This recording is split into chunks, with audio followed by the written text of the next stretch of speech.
but Sean, Grafton floods. You are 100% correct, ladies and gentlemen. Grafton floods, but you need to know where to buy. Ladies and gentlemen, welcome back to another episode of PropSpotter. PropSpotter, the smarter way home. This is part of the third episode of the mini-series that we've been doing. As you guys know, I'm blessed to be able to buy a property at or around that $420,000 mark. And so I'm going through my due diligence, looking at various suburbs and narrowing down what I can get and what my personal opinions are on the capital growth within that particular suburb over the next 5 to 10 year time horizon. We have spent the first episode looking at Hamilton, Victoria, the second one looking at Moe, Victoria, and today we're going to be talking about South Grafton. Now, South Grafton is a New South Wales suburb in the Grafton region. The entire Grafton region has about 24,000 people. In Grafton, you can currently get a yield of about 4.5% or higher. The most yields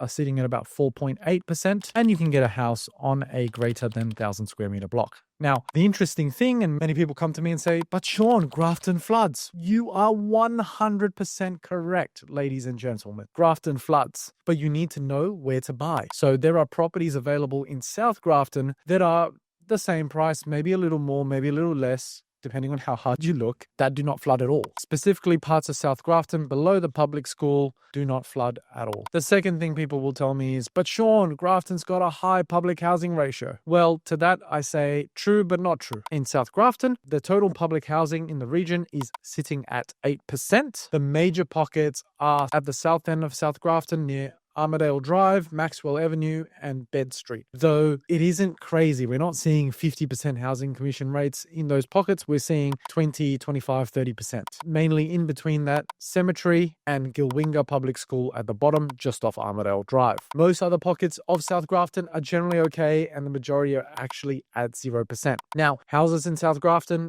get ready to pay between $350,000 for an absolute dump, all the way up to $450,000 for something that's tentable from day one. The renter to owner ratio is 36%, which is relatively high. Most people have a holding period of 9.2 years. But what's interesting to me is the stock of market is 0.13% and trending down. You've also got very low building approvals of 0.12%, days on market of 45 days, which isn't great, but isn't bad either. So it's somewhere in the middle, and a vacancy rate of 1.5%, which is showing a balanced market. Currently on the 10th of December, 2025, there are only 5 properties, one hand, available for rent in South Grafton, with the cheapest house being $460 per week and the median being at around $500 a week. Ideally, having a look at some recently sold properties, right? Number 154 Armadale, which sold for $435.5 could be rented out for $480 a week, or 50 Blanche Parade, which sold for $430,000, could be rented for